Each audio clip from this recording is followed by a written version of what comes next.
പ്രിയമുള്ളവരെ, നാളെ മരണമുണ്ടെന്ന സത്യങ്ങളെ നിങ്ങൾ മറന്നതല്ലയോ? അള്ളാഹു വിട്ടു തന്നത് പരീക്ഷണത്തിനാണെന്ന ബോധ്യമില്ലാതെ മറന്നു കളഞ്ഞവരെ അല്ല പറയാണ്, ഇന്നാനസീനാക്കോ, ഇന്ന് നാം നിങ്ങളെയും മറന്നു കളയുന്നു എന്ന. അതുകൊണ്ട് അധാർമികമായ ജീവിതത്തിന്റെ മാർഗങ്ങളെ സ്വീകരിക്കുന്നവർ അന്ന് കരയുമെന്നുള്ളത് ഉറപ്പാ. നരകത്തിലേക്ക് വലിച്ചെറിയുന്നതിന് മുമ്പ് മനുഷ്യരെ കരഞ്ഞു നോക്കൂല, റബ്ബേ ഒരൽപ്പ സമയമൊന്ന് തരോ, ഞാനൊന്ന് നന്നായിക്കോളാ. പക്ഷെ നരകത്തെ നിറക്കുമെന്നുള്ളത് അല്ലാഹുവിന്റെ വാഗ്ദത്തമാണ്. പ്രിയമുള്ളവരെ, ഇപ്പൊ നമുക്ക് തീരുമാനിക്കാനുള്ള അവസരമുണ്ട്. എന്നാൽ ഏറെ കഠിനമായൊരു സന്ദർഭം കൂടെയുണ്ട്. അവിടെ നമ്മുടെ ആദർശം കൂടെ പറഞ്ഞ് അതൊന്ന് വിശദീകരിച്ചിട്ട് ഇൻഷാ അല്ലാഹ് നമുക്ക് ഈ സദസ്സിനോട് ഇവിടെ പറയാം. നമ്മൾ ആലോചിക്കേണ്ടത്, നമ്മളൊക്കെ ചെറിയ പ്രായം മുതൽ കേട്ട് പരിചയമുണ്ട്, സിറാത്ത് പാലുണ്ട്, സിറാത്ത് പാലുണ്ട്. ഏതാണ് ആ സിറാത്ത് എന്നറിയുമോ? ഏതാണ് ആ സിറാത്ത് എന്നറിയുമോ? അല്ലാഹുവിന്റെ മുത്തുനബി പറയാണ്, അതൊരു ജിസ്റാണ്, പാലമാണ്. എവിടെയാണ് ആ ജിസ്റുള്ളത്? അത് ജഹന്നമിന്റെ മുകളിലാണ്. ആ നരകത്തിന്റെ മുകളിലാണ് സിറാത്ത് പാലമുള്ളത്. ആ പാലം കടന്നിട്ടില്ലാതെ സ്വർഗത്തിലേക്ക് എത്താനില്ല. ആ പാലത്തിൽ കയറി വലത് ഭാഗത്ത് നോക്കിയാലും നരകമാണ്, ഇടത് ഭാഗത്ത് നോക്കിയാലും നരകമാണ്, മുന്നിലേക്ക് നോക്കിയാലും നരകമാണ്. പ്രിയമുള്ളവരെ, അതല്ലാതെ സ്വർഗത്തിലെത്താൻ ഒരു മാർഗവുമില്ല.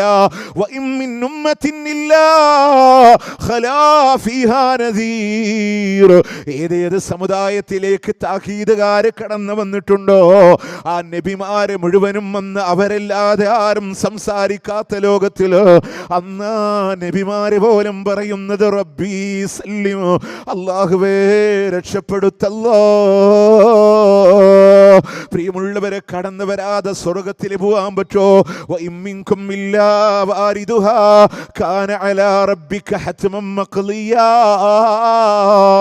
ആ നരകത്തിന്റെ മുമ്പിലൂടെ കടന്നു വന്നിട്ടില്ലാതെ ഒരാൾ പോലുമില്ല. സിറാത്ത് പാലം എന്നുള്ളത് ഇസ്ലാം പറയാണ്, നമ്മളുടെ തലമുടികളെക്കാൾ ലോലമായതാണെങ്കിൽ വാളിനേക്കാളും മൂർച്ചയുള്ളതാണ്. മാത്രമില്ലാതെ മസില്ല, വല്ലാതെ വഴുതി പോകുന്നതാണെങ്കിൽ ആ സിറാത്ത് പാലത്തിലൂടെ സഞ്ചരിച്ചിട്ട് വേണ്ടേ അല്ലാഹുവിന്റെ സ്വർഗത്തിലേക്ക് എത്താനെങ്കിൽ ഗൗരവത്തോടെ കൂടെ പഠിക്കേണ്ട ഒരു പാഠമുണ്ട്. എന്താണെന്നറിയോ? ജീവിതത്തിലൂടെ ലാ ഇലാഹ ഇല്ലല്ലാഹ് അതിൽ തകരാറ് പറ്റിയ ആളുകളുണ്ടെങ്കിൽ സിറാത്തിൽ കയറാൻ പോലും അല്ലാഹു അവസരം കൊടുക്കണില്ല. കൂട്ടമായി ചങ്ങലകളാൽ മുഖം കുത്തി വലിച്ച് അല്ലാഹു നരകത്തിലേക്ക് വലിച്ചെറിയുകയാ. ശിർക്കിന്റെ വക്താക്കളെ അല്ലാഹു നരകത്തിലൂടെ വലിച്ചെറിയുമെന്നാണ്. പിന്നെ ആരാണ് അവിടെ ബാക്കിയുള്ളത്? സിറാത്ത് കയറാനായി ബാക്കിയുള്ളവരാരാണ്? മുസ്ലിങ്ങളിൽപ്പെട്ട ആളുകളുണ്ട്, വേദക്കാരിൽപ്പെട്ട ഞങ്ങൾ ലാ ഇലാഹ ഇല്ലല്ലാഹ് തൗഹീദ് അംഗീകരിച്ചവരാണ്, ഏകദൈവാരാധനയുടെ ആളുകളാണ് എന്ന് പറഞ്ഞ വേദക്കാരും അവിടെയുണ്ട്. പ്രിയമുള്ളവരെ, അതിൽ നിന്നൊരു വിഭാഗത്തിനോട്, ജൂതന്മാരോട്, ആരെയാ നിങ്ങൾ ആരാധിച്ചത്? ഉസൈർ, അല്ലാഹുവേ നിന്റെ പുത്രനല്ലയോ? ഉസൈർ ബിനുല്ലാഹ്,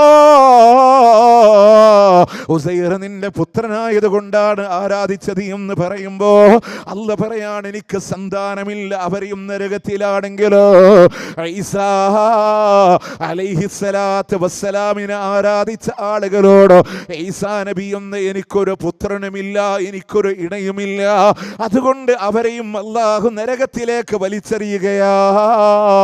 പ്രിയമുള്ളവരെ, പിന്നെയുള്ള മുസ്ലിങ്ങളിൽപ്പെട്ട ആളുകളിൽ നിന്ന് ചില ആളുകൾ മുസ്ലിം നാമധാരികളായി കപടവിശ്വാസികളായി കടന്നു വന്നിട്ടുണ്ടെങ്കിൽ അവർക്ക് അല്ലാഹു പ്രകാശം കൊടുക്കൂല, അവരും നരകത്തിലേക്ക് തന്നെയാ. ഇനി പോകാനുള്ളവരുടെ അവസ്ഥയാണ്. ഗൗരവത്തോടുകൂടെ കേൾക്കണേ. കടന്നു പോകണ്ടേ സിറാത്ത് പാലങ്ങളിലോട് കയറിയാലുള്ള അവസ്ഥയെന്താ? മുത്ത് റസൂല് പറയാണ്, കലാലീബ്, കൊളുത്തുകളുണ്ടേ ഇരുവശങ്ങളിലായി. അതുപോലെ തന്നെ അങ്ങ് മരുഭൂമികളിലൂടെ കാണപ്പെടുന്ന നജ്ദിന്റെ മരുഭൂമികളിലൂടെ കാണുന്ന കൂർത്ത മുള്ളുകൾ പോലെയുള്ളവയുണ്ട്. അതിൻ്റെ ഓരങ്ങളിലോട് അഗ്രഭാഗം കൊളുത്തുപോയ ചവണകൾ പോലെയുള്ളതുണ്ട്. അവിടുന്ന് പഴിപ്പിക്കുന്ന കൊല്ലന്റെ ആലകളിൽ നിന്ന് ഇരുമ്പെടുക്കുന്ന ആയുധങ്ങളെ പോലെയുള്ളതുണ്ട്. റാഞ്ചിയെടുക്കുന്നവ പോലെയുണ്ട്. അതിൻ്റെ ഇടയിലൂടെ മൂർച്ചയുള്ള വാളിനേക്കാളും മൂർച്ചയുള്ള സിറാത്തിലോട് പ്രിയമുള്ളവരെ, മിന്നലിന്റെ വേഗതകളിലൂടെ സഞ്ചരിക്കുന്നവരുണ്ടെങ്കിൽ, കാറ്റിന്റെ വേഗതകളിലൂടെ സഞ്ചരിക്കുന്നവരുണ്ടെങ്കിൽ, വാഹന മൃഗത്തിന്റെ വേഗതകളിലൂടെ സഞ്ചരിക്കുന്നവരുണ്ടെങ്കിൽ, അതെല്ലാം ഇരുന്ന് എഴയുന്ന ആളുകളുണ്ടെങ്കിൽ, വയറിന്റെ മേലെ എഴയുന്ന ആളുകളുണ്ടെങ്കിൽ, ഓർക്കണേ, നമ്മളോട് സ്നേഹമുള്ള അല്ലാഹുവിന്റെ മുത്തുനബി സ്വല്ലല്ലാഹു അലൈഹി വസല്ലമ ആദ്യമായി സിറാത്തിലൂടെ മിന്നൽ പിണര് പോലെ കടന്നു പോകുന്ന ലോകത്തിന് മുത്ത സ്വർഗത്തിലേക്ക് ഓടുകയല്ല. ആ സിറാത്ത് കടന്ന ഉടനെ ഉമ്മത്തിനെ നോക്കുകയാണ്. അവരിങ്ങനെ പ്രയാസപ്പെടുന്നത് കാണുമ്പോ, റബ്ബീ സല്ലിം, എൻ്റെ ഉമ്മത്തിനെ രക്ഷപ്പെടുത്തല്ലോ. പ്രിയമുള്ളവരെ, ചിലരതിൻ്റെ കൊളുത്തുകളും ആയുധങ്ങളുടെ മുറിവുകളുമായി രക്ഷപ്പെടുന്നവരുണ്ടെങ്കിൽ, ചില ആളുകൾ രണ്ട് ഭാഗത്തിലൂടെ പെട്ടെന്ന് വഴുക്കുന്നിടത്ത് കൊളുത്തുകളാൽ വലിച്ച മുറിവുകളായി നരകത്തിലേക്ക് വന്ന് പതിക്കുമ്പോ തിന്മ ചെയ്ത ഫാജിറുകൾ ഇങ്ങനെ വീഴുകയാണ്. നന്മ ചെയ്ത തൗഹീദുള്ളവർ കടന്നു പോവുകയാണ്. ഇനിയോ വീണ ഫാജിറുകളിൽ, അവർ നരകത്തിലേക്ക് വീണ ഫാജിറുകളിൽ തൗഹീദുള്ളവരുണ്ടെങ്കിൽ പിന്നീട് ശുപാർശയിലൂടെ രക്ഷപ്പെടുന്നവരുമുണ്ട്. എന്നാൽ എൻ്റെ പ്രിയമുള്ളവര്, ഏറ്റവും വലിയ വേദനയുടെ ഘട്ടം തന്നെയാണ് ഇമാം അഹ്മദ് ബിൻ ഹംബൽ റഹ്മത്തുള്ളാഹി അലൈഹി എപ്പോഴാണ് ആശ്വാസമെന്ന് ചോദിക്കുമ്പോ അദ്ദേഹം പറഞ്ഞില്ലയോ, സിറാത്തിൽ നിന്ന് കടന്ന് ഒരു കാലം സ്വർഗത്തിൽ വെച്ചാലേ എനിക്ക് ആശ്വാസമുള്ളൂ എന്ന് അഹ്മദ് ബിൻ ഹംബൽ റഹ്മത്തുള്ളാഹി അലൈഹി. ഇനി എൻ്റെ പ്രിയപ്പെട്ട സഹോദരങ്ങളോട്, വ്യത്യസ്തമായ വിശ്വാസ സംഹിതകളോടെ എൻ്റെ ശബ്ദം ശ്രവിക്കുന്നവരോട്, റബ്ബല്ലാത്ത മഹാരഥന്മാരോട്, തേടുന്ന ആളുകളോട്, ശിർക്കിന്റെ പാതകളിൽ പോയാ സിറാത്ത് പോലും കിട്ടാതെ നരകത്തിൽ വീഴുമെങ്കിൽ, അവിടെ അല്ലാഹുവിന്റെ ഹബീബ് പറയാ, സിറാത്തിലേക്ക് കടക്കുമ്പോ തന്നെ അതിനു മുമ്പേ നരകത്തിലേക്ക് വീഴുന്ന തൗഹീദുള്ള വിശ്വാസികൾ ആരാണെന്നറിയുമോ? അവരാരാണെന്നറിയോ? മുത്തനബി പറയാണ്, ഒന്നാമതായിട്ട് ഇൽമു നേടിയ, ഖുർആനിൽ ഇൽമു നേടിയ മനുഷ്യനാണ്, പണ്ഡിതനാണ്. അദ്ദേഹം ജനങ്ങളോട് ഖുർആനും ഹദീസും ഇങ്ങനെ പറഞ്ഞു കൊടുത്തവനാണ്. പക്ഷേ അല്ലാഹു ആ മനുഷ്യനോട് സ്വർഗത്ത് പോവാനില്ല, സിറാത്തിലൂടെ കയറി രക്ഷപ്പെട്ടു പോകാറില്ല, നരകത്തിലേക്ക് വലിച്ചെറിയുകയാ. കാരണം ആ മനുഷ്യൻ ഇൽമു പഠിപ്പിച്ചു കൊടുത്തത് ഞാൻ വലിയ പണ്ഡിതനാണെന്ന് കാണിക്കാനാ. അതുകൊണ്ട് ആ മനുഷ്യനെ നരകത്തിലേക്ക് എറിഞ്ഞോ. രണ്ടാമത്തെ മനുഷ്യൻ പറയുന്നുണ്ടല്ലോ, നിന്റെ മാർഗത്തിൽ ഞാൻ യുദ്ധം ചെയ്തവൻ ാണെന്ന് പറയുമ്പോ അല്ലാഹു പറയാ, നീ യുദ്ധം ചെയ്തത് എന്തിനാണെന്നറിയോ? നീ വലിയ ധീരനാണെന്ന് മറ്റുള്ളവരെ കാണിക്കാനാ. അതുകൊണ്ട് ആ മനുഷ്യനെയും നരകത്തിലേക്ക് എറിഞ്ഞോ. മൂന്നാമത്തെ മനുഷ്യൻ പറയുന്നുണ്ടല്ലോ, നിന്റെ മാർഗത്തിൽ ഒരുപാട് സ്വതക്ക കൊടുത്തവനാണ്. അല്ലാഹു പറയുന്നു, ആ മനുഷ്യനെയും നരകത്തിലേക്ക് എറിയാൻ. കാരണം അവൻ ദാനം ചെയ്തത് എന്തിനാണെന്നറിയോ? അവൻ വലിയ ധർമ്മിഷ്ഠനാണ് എന്ന് മറ്റുള്ളവരെ കാണിക്കാനാണ്. പ്രിയമുള്ളവരെ, ഇവർ ചെയ്ത തെറ്റെന്താണ്? ഇവർ ലോകമാന്യത, അത് ശിർക്കിന്റെ താഴെത്തട്ടാണ്. ഇസ്ലാമിൽ നിന്ന് പുറത്തു പോകില്ലെങ്കിലും നരകം അല്ലാഹു കൊടുക്കുമെന്ന് ഉറപ്പ് പറഞ്ഞ വിഷയമാണ്. ഇയ്യാകും അശ്ശിർകുൽ അസ്ഗറ, ചെറിയ ശിർക്കിനെ നിങ്ങൾ സൂക്ഷിക്കണേ. വമശ്ശിർകുൽ അസ്ഗർ യാ റസൂലല്ലാഹ്, ഏതാ നബിയെ ചെറിയ ഷിർക്ക് എന്ന് പറഞ്ഞാൽ അരിയ, ലോകമാന്യതയാണ്, മറ്റുള്ള ആളുകൾ കാണണമെന്ന് വിചാരിച്ച് ചെയ്യലാണ്. ഒന്നുകൂടെ ശ്രദ്ധിക്കണം. ഇവിടെ ഈസ്റ്റ് ഒറ്റപ്പാലത്ത് ഒരു 3 ആള് തിരുവനന്തപുരത്തേക്ക് യാത്ര പോവാൻ. നിസ്കരിക്കാൻ താല്പര്യമുള്ള 2 ആളുണ്ട്, നിസ്കാരം മടിയനായ ഒരാളുണ്ട്. അങ്ങനെ ഒരു 3 പേര് യാത്ര പോകുമ്പോൾ യാത്ര ഇങ്ങനെ എറണാകുളം ജില്ല കടന്ന് ളുഹർ ബാങ്കിൻ്റെ സമയമായപ്പോൾ നിസ്കരിക്കാൻ താല്പര്യമുള്ള 2 ആളും പറഞ്ഞു, നമ്മൾ ഇവിടുന്ന് നിസ്കരിച്ചിട്ട് ജമ്മും കസറൊക്കെ നിസ്കരിച്ചിട്ട് ഇനി യാത്ര പുറപ്പെടാം. അപ്പം നിസ്കാരം മടിയനും പറഞ്ഞു ആയിക്കോട്ടെ, കാരണം എന്താണ്, ഞാനിപ്പോൾ നിസ്കരിച്ചില്ലെങ്കിൽ ഇവരെന്താ കരുതുക, അവരുടെ കൂടെ അല്ലാഹു അക്ബർ എന്ന് പറഞ്ഞ് കൈകെട്ടിയാലും റുക്കൂഉം സുജൂദും ഒക്കെ അല്ലാഹ്ക്ക് തന്നെ ചെയ്താലും മുഴുവൻ പ്രാർത്ഥനകളും അല്ലാഹുടെ തന്നെ നടത്തിയാലും നിസ്കാരമെന്ന അല്ലാഹ്ക്ക് കൊടുക്കേണ്ട ഇബാദത്തിൽ കൂടെയുള്ള 2 ആളുകൾ കാണണമെന്ന ചിന്ത വന്നപ്പോൾ അത് ചെറിയ ഷിർക്കാണ്. ഇസ്ലാം എന്ന് പുറത്തു പോകില്ലെങ്കിലും അല്ലാഹ് നരകം കൊടുക്കുന്നതാണ്.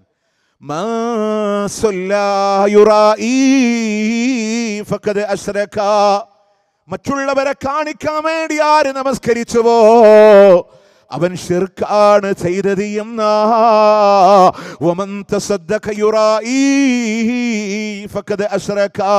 മറ്റുള്ളവരെ കാണിക്കാൻ വേണ്ടി ആര് സ്വതക്ക ചെയ്തോ അവനും ഷിർക്കാണ് ചെയ്തത് എന്നാണ്. ഇനി പ്രിയമുള്ളവരെ, അതുപോലും ഷിർക്കുൽ അസ്ഗർ ആണെങ്കിൽ അല്ലാഹു അല്ലാത്തവരോട് പ്രാർത്ഥിച്ചാൽ, അല്ലാഹു അല്ലാത്തവരോട് സത്യം ചെയ്താൽ, അല്ലാഹു അല്ലാത്തവർക്ക് വേണ്ടി നേർച്ച വഴിപാടുകൾ അർപ്പിച്ചാൽ അല്ലാഹു തആല പൊറുച്ചു തരുമോ നമ്മളോട്? ഇല്ലല്ലോ. കാരണം എന്താ? നിങ്ങൾ നടത്തേണ്ട പ്രാർത്ഥന അല്ലാഹുവിനോട് മാത്രമേ ആകാവൂ എന്നുള്ളതാണ്. കാരണം ആ പ്രാർത്ഥന പോലും ആരാധനയാണ്. അതെവിടെയുള്ള സലഫികൾ നിങ്ങളോട് വെറുതെ പറയുന്നതാണോ? അള്ളാന്റെ ഖുർആനാണ് പറഞ്ഞത്, മുത്ത് നബിയാണ് പഠിപ്പിച്ചത്, ലോകത്തിലൂടെ കടന്നു വന്ന പണ്ഡിതന്മാര് പറഞ്ഞതാണ്, എന്തിനേറെ സമസ്തയുടെ ഉസ്താദുമാര് വരെ പറഞ്ഞു തന്നതാണ്. ഇതെല്ലാം ഒരൊറ്റ വാചകത്തിൽ എനിക്ക് പറഞ്ഞു തരാൻ കഴിയും. എന്തുകൊണ്ടെന്നറിയോ? സ്വഹീഹ് മുസ്ലിമിലെ നുഅ്മാൻ ഇബ്നു ബഷീർ റളിയല്ലാഹു അൻഹു ഉദ്ധരിക്കുന്ന ഒരു ഹദീസ്. ആ ഒരു ഹദീസിൽ പ്രാർത്ഥന ആരാധനയാണെന്ന് നുഅ്മാൻ ഇബ്നു ബഷീർ റളിയല്ലാഹു അൻഹു തെളിവുദ്ധരിച്ചത് റസൂലുള്ള ഖുർആനായ തോതി പഠിപ്പിച്ചെന്നാണ്. ഖുർആനായ തോതി റസൂലുള്ള പറഞ്ഞു പ്രാർത്ഥന ആരാധനയാണ്. അത് തഴവ കുഞ്ഞു മുഹമ്മദ് മുസ്ലിയാർ അദ്ദേഹത്തിൻ്റെ അൽ മവാഹിബുൽ ജലിയ എന്ന ഗ്രന്ഥത്തിൽ രേഖപ്പെടുത്തിയിട്ടുണ്ട്. തഴവേനെ എല്ലാവരും അംഗീകരിക്കില്ല. നമ്മുടെ നാട്ടിലെ വാളുകളൊക്കെ നടക്കുമ്പോൾ തഴവയുടെ കവിത പാടിയിട്ടാണ് സാധാരണ ചെല്ലാറുള്ളത്, അല്ലേ? കാരണം ഒരുപാട് വിഷയങ്ങൾ അദ്ദേഹം അത് രേഖപ്പെടുത്തുക. നമ്മുടെ കണ്ണിനെ പറ്റി ഒരു ജീവിക്കും കഴിവില്ല നോക്കാൻ ഫിസ്സമാ, മനുഷ്യനെ മാത്രം റബ്ബ് ചെയ്ത തകർറുമാ. ഒരു ജീവിക്കും ആകാശത്തിന്റെ മുകളിലൂടെ നോക്കാനുള്ള കഴിവില്ല, അത് മനുഷ്യന് മാത്രമേ ഉള്ളൂ. വീട്ടിൽ കറി വെക്കണം മുരിങ്ങാമരം 2 വീട്ടിലെ ഹുലിമാ, കൂട്ടാന് മുട്ടറിയേണ്ടതില്ലടി ഫാത്തിമ. അതിനെ പറ്റിയൊക്കെ പറയണ്ടേ. ശൈത്താൻ ഇബ്ലീസിനല്ല സ്വർഗത്തുനിന്ന് ആട്ടിപ്പുറത്താക്കുമ്പോൾ ഇബ്ലീസ് പേടിച്ച് മൂത്രമൊഴിച്ച സ്ഥാനത്ത് മുളച്ചതാണ് ബീഡിപ്പുകയിലാന്ന് അതിൽ പറയുന്നുണ്ട്.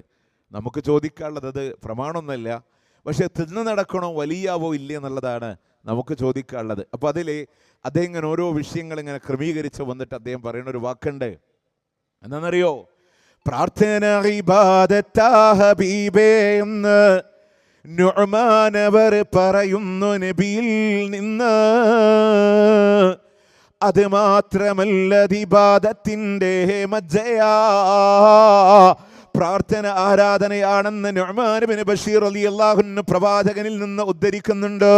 എൻ്റെ പ്രിയമുള്ളവരെ, ഏതാണ് ആ ഉദ്ധരണി എന്നറിയുമോ? സ്വഹീഹ് മുസ്ലിമിലൂടെ ഹദീസ് കാണാം.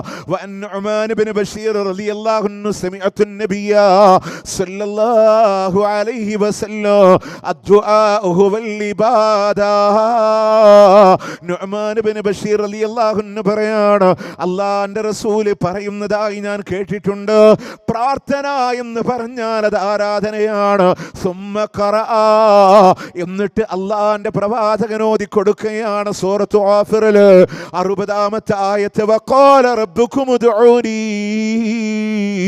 അസ്തജിബ് ലക്കും, നിങ്ങളുടെ രക്ഷിതാവിതാ പറഞ്ഞിരിക്കുന്നു, നിങ്ങൾ എന്നോട് ചോദിച്ചു കൊള്ളുക, ഞാൻ നിങ്ങൾക്ക് ഉത്തരം നൽകാം.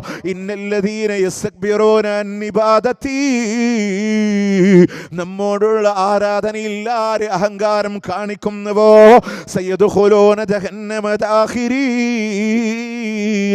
വളരെ നിന്ദ്യനായി അവൻ നരകത്തിലേക്ക് പോകുമെന്നാണ്. പ്രാർത്ഥന ആരാധനയാണ്. ആ ആരാധന അല്ലാഹ്ക്കേ പറ്റൂ. അതാണ് സാക്ഷാൽ ബദരീങ്ങൾ ലോകത്തോട് പറഞ്ഞത്, അംബിയാ മുർസലുകൾ ലോകത്തോട് പറഞ്ഞത്. മഹാനായ മുഹിയുദ്ദീൻ ശൈഖ് അബ്ദുൽ ഖാദർ ജീലാനി ലോകത്തോട് പറഞ്ഞതും ഇസ്തിആസ അത് അല്ലാഹുവിനോട് മാത്രമേ ആകാവൂ എന്നുള്ളതാണെങ്കിൽ, കാലാന്തരങ്ങളിലൂടെ കടന്നു വന്നവർ മുഴുവനും അത് പറഞ്ഞിട്ടുണ്ടെങ്കിൽ, പ്രിയമുള്ളവരെ, നമ്മുടെ ചില സഹോദരങ്ങള് റബ്ബല്ലാത്തവരോട് ചോദിക്കുന്നുണ്ട്, അറിവില്ലായ്മയാണ്. ന്യായം പറഞ്ഞതല്ലോ, നിന്നിലേക്ക് സാധാരണക്കാരായ ഞങ്ങളെ അടുപ്പിക്കാനാണ്. നമ്മളൊക്കെ സാധാരണക്കാരല്ലേ, അതുകൊണ്ട് പടച്ചോനിലേക്ക് എളുപ്പം അടുക്കാൻ നമ്മളെ കൊണ്ട് കഴിയില്ലല്ലോ. അതുകൊണ്ട് മീഡിയേറ്റർമാരായി, മധ്യവർത്തികളായി നബിമാരെ വേണമെന്ന്, പ്രവാചകന്മാര് ഔലിയാക്കളെ വേണമെന്ന് വാദിക്കുന്നവരോട് മക്കാ മുശ്രിക്കുകളില്ലയോ? ലാത്തയോടും മുസ്സയോടും മനാത്തയോടും അവരെ ആരാധിച്ചത് 39-ാം അധ്യായം സൂറത്ത് സുമറിന്റെ 3-ാമത്തെ ആയത്തിലൂടെ കാണാം. മാ നഅ്ബുദുഹും ഇല്ലാ ലിയുഖർരിബൂനാ ഇലല്ലാഹി സുൽഫാ, അല്ലാഹുവിലേക്ക് കൂടുതലായി ഞങ്ങളെ അടുപ്പിക്കാനാണ്. അതിനു വേണ്ടിയിട്ടല്ലാതെ ഞങ്ങൾ ഇവരെ ആരാധിക്കണില്ല എന്നാ, പടച്ചോനിലേക്ക് ഞങ്ങളെ അടുപ്പിക്കാനാണ്. ഖുർആനിലെ 3 ആയത്ത് നിങ്ങളുടെ ശ്രദ്ധയിലൂടെ പെടുത്തി തരികയാണ്. ഒന്ന് സൂറത്ത് ബഖറ 186-ാമത്തെ ആയത്താണ്. ഈ 3 ആയത്തുകളെ എഴുതി വെക്കണേ, ഈ ആയത്തുകളെ നോട്ട് ചെയ്യണേ. സമസ്ത പരിഭാഷകളിൽ ഈ ആയത്തിന് എന്തർത്ഥം കൊടുക്കണു എന്ന് നിങ്ങൾ നോക്കണേ. സൂറത്ത് ബഖറയിലൂടെ അല്ലാഹ് പറയാണ്, വഇദാ സഅലക ഇബാദി അന്നീ ഫഇന്നീ ഖരീബ്. റസൂലേ, എന്നെ കുറിച്ചെങ്ങാനും എൻ്റെ അടിമ താങ്കളോട് ചോദിക്കുമ്പോ പറഞ്ഞു കൊടുക്കണേ നബിയേ, ഫഇന്നീ ഖരീബ്, ഞാൻ വളരെ അടുത്തുള്ളവനാണ്. ഉജീബു ദഅവത ദാഇ ഇദാ ദഅാൻ, വിളിക്കുന്നവരെന്നെ വിളിച്ചാൽ അവന്റെ വിളിക്ക് ഞാൻ ഉത്തരം നൽകുമെന്നല്ലാഹ് വളരെ അടുത്തുണ്ട്. ചോദിച്ചോ, അല്ലാഹു ഉത്തരം നൽകുന്നവനാണ്. നമ്മുടെ നാട്ടിലെ വിശ്വാസമാണ് ശരിയെങ്കിൽ അല്ല എന്താ പറയേണ്ടത്? റസൂലെ, എന്നെ കുറിച്ച് എന്റെ അടിമ താങ്കളോട് പറയണം. അല്ലാഹ് എന്ന് പറഞ്ഞ വലിയൊരു പ്രതിഭാസമാണ്. നിങ്ങളെപ്പോലുള്ള സാധാരണക്കാർക്ക് അടുക്കാൻ കഴിയില്ല. അതുകൊണ്ട് അംബിയ ഔലിയാക്കള് അതുപോലെ സ്വാലിഹീങ്ങളെ മീഡിയേറ്റർമാരായി കൊണ്ടുവന്നിട്ട് വേണം, അങ്ങനല്ലേ പറയണ്ടേ? പക്ഷെ അല്ലാഹ് പറഞ്ഞത് എന്താണ്? ഞാൻ വളരെ അടുത്തുണ്ട്. വിളിക്കുന്നവരെന്നെ വിളിച്ചാൽ അവന്റെ വിളിക്ക് ഞാൻ ഉത്തരം നൽകുമെന്ന്.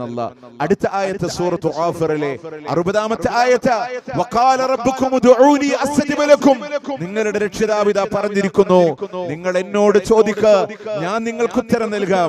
3-ാമത്തെ ആയത്ത് 50-ാം അധ്യായം സൂറത്ത് ഖാഫ് 16-ാമത്തെ ആയത്ത് അല്ലാഹ് പറയാണ്, വലഖദ് ഖലഖനൽ ഇൻസാൻ, മനുഷ്യനെ സൃഷ്ടിച്ചവൻ നാമാണ്. വനഅലമു മാ തുവസ്വിസു ബിഹി നഫ്സുഹു, അവന്റെ മനസ്സ് മന്ത്രിക്കുന്നത് പോലെ എനിക്കറിയാം. വനഹനു അഖറബു ഇലൈഹി മിൻ ഹബിലിൽ വരീദ്, അവന്റെ നാടി ഞരമ്പുകളെക്കാളും ഞാൻ അടുത്തുള്ളവനാ. മനുഷ്യരെ, നിങ്ങളുടെ നാടി ഞരമ്പുകളെക്കാളും ഞാൻ അടുത്തുള്ളവനാണ്. അല്ലാഹ് വളരെ അടുത്തുണ്ട്. ചോദിച്ചോ, അല്ലാഹു തആല ഉത്തരം നൽകാൻ. ഈ 3 ആയത്ത് മുന്നിൽ വെച്ച് നിങ്ങൾ പറ, ഇനി അല്ലാഹുവിലേക്ക് അടുപ്പിക്കാൻ ഒരാളുടെ ആവശ്യമുണ്ടോ? ഇല്ലല്ലോ.